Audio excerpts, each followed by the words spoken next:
So how do you get 1,000 YouTube subscribers? Let me show you.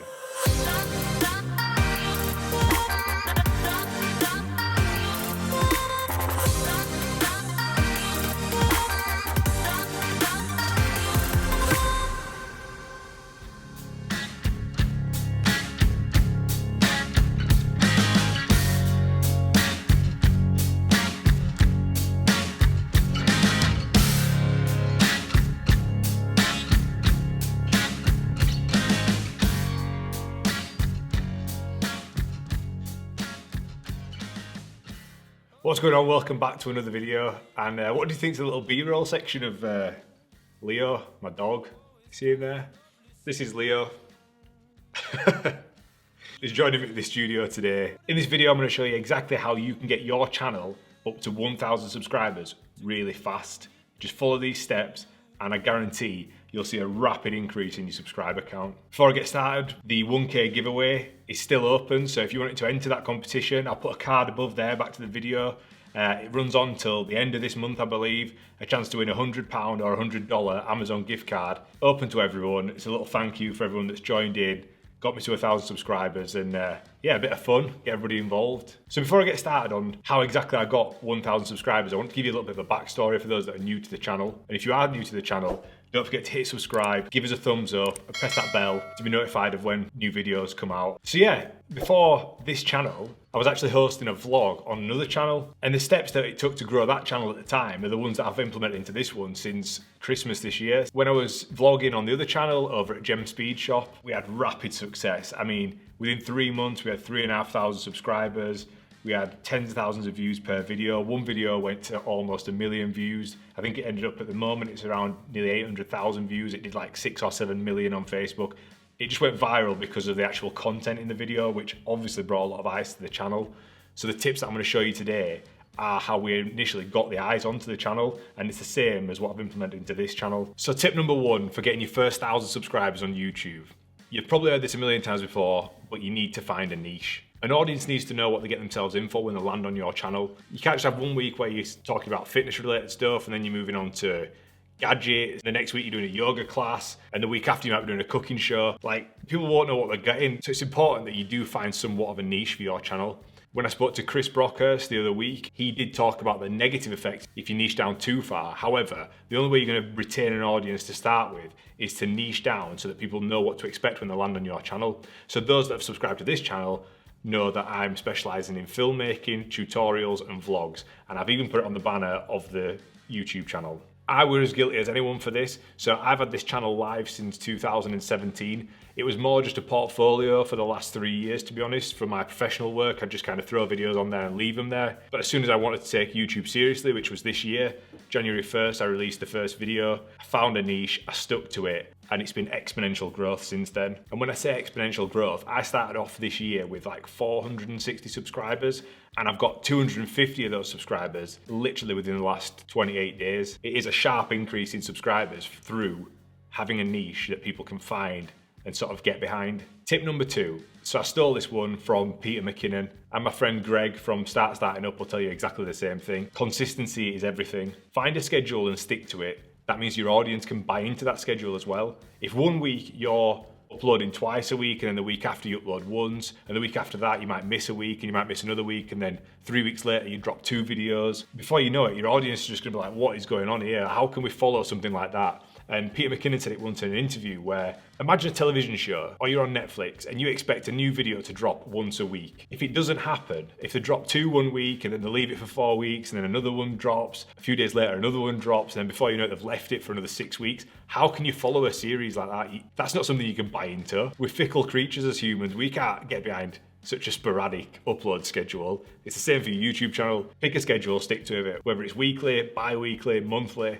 at least your audience knows what's going on. Tip number 3, research and planning. Again, I fell foul of this to begin with. You kind of just expect you can rock up to the camera, spit some bars, tell a wicked story and bounce out of it, and all subscribers are gonna come flooding in. It doesn't happen like that. Structure your videos. I won't go into too much detail, but if you look at doing keyword research, what are people actually searching for? Once you've got some keywords research in place for what you're actually wanting to achieve. So if I were doing a video about specific camera lenses, for example, I would look at where they're ranking on Google so that I can find a title that fits that. I would then plan the video, so I'd obviously start with an introduction, let everyone know what's going on initially in the video so they know what to expect. I'd give them the content, so what they came to achieve, and then I'd give them an outro. That would be almost like a 3-act narrative for a video. Within the content of the video, I would then research exactly what I need to be telling my audience and fact checking all my knowledge to ensure that I'm actually passing valid information to you guys that are watching. Because if I tell you something and it's wrong, you're going to be the first people to tell me that it's wrong. So research and planning is imperative when you're making YouTube videos. And I also plan my videos weeks in advance, so I know what my upload schedule looks like for the next 2-3 months. In doing that, it means I don't get overwhelmed. If I go back to my last one for consistency, I don't get overwhelmed that I might miss a week if I can't remember what I'm doing or if I can't think of a video. I've planned well in advance, so there's always going to be a video dropping at least once a week. Tip number 4, thumbnails. Beard Meats Food said this in that interview. Again, I'll put a card above if you want to listen to that. Went into detail about how he grew his channel from 0 to he's almost at 1 million subscribers, and thumbnails are everything. They say don't judge a book by its cover, but that's exactly what we do on YouTube. We need to have something on that thumbnail that's going to make an audience want to grab it and watch it. I used to put all my effort into the videos. I'm a filmmaker, I'm a videographer.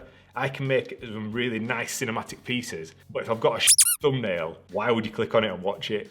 So you spend all that time making an amazing piece of content, amazing video, and you lose all the traction by having a crap thumbnail. So spend as much time as you can on the thumbnail to make it inviting so that somebody wants to click on it. And back to the one we said before about research, that's exactly what you should do with your title. Make people want to click on it. I'm not saying clickbait, but it has to be something to spark somebody's interest. Tip number 6, collaboration and community. Starting with community, it's so important to engage with your audience.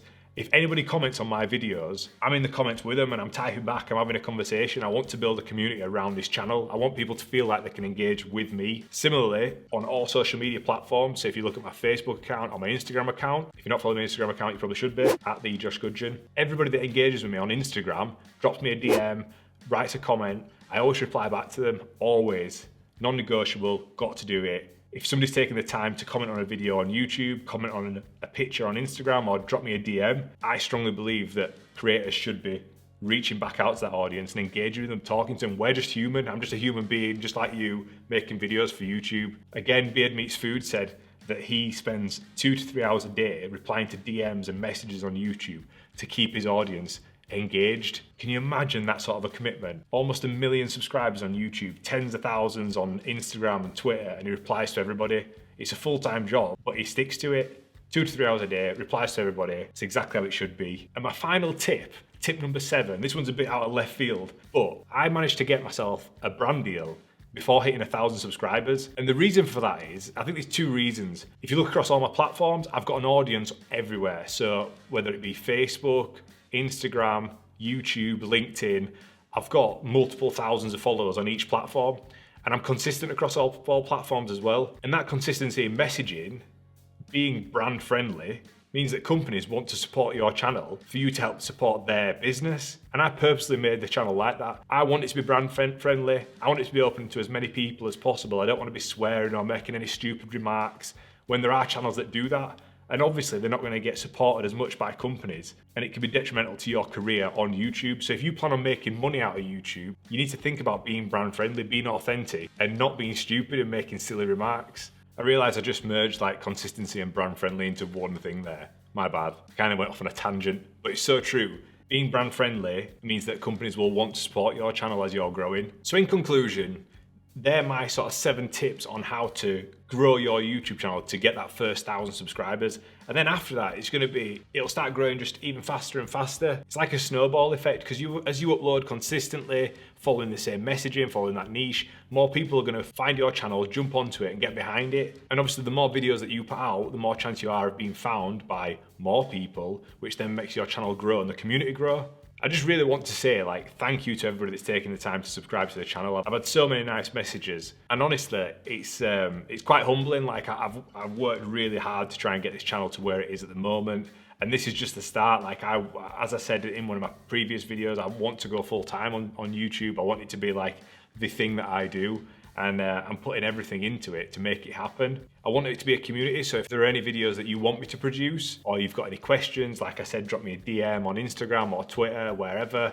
Leave us a comment and I will get back to you, and we will make the videos that you guys want to see. Once this lockdown's lifted, I've got intentions of collaborating with more people, more channels, and just getting more value out there for you guys, because I'm learning just as much as you guys are. The How to Become a YouTuber series has been really popular because I get to speak to these really successful YouTubers and find out exactly how they did it. Then I can then implement it and pass it on to you guys and be like, yeah, it works. So genuinely, thank you so much for everybody that has subscribed to the channel. If you're new here, please consider subscribing. I will be releasing a video at least once a week, as most people are aware of now. Hit that like button, drop me a comment, and I'll be back again soon with another video. Leo, come say bye. Leo, come here. Oh, he's being stubborn now, I'll bring him back. Laters. Go. See you on the next one. Overtired, overworked, underpaid, under pressure.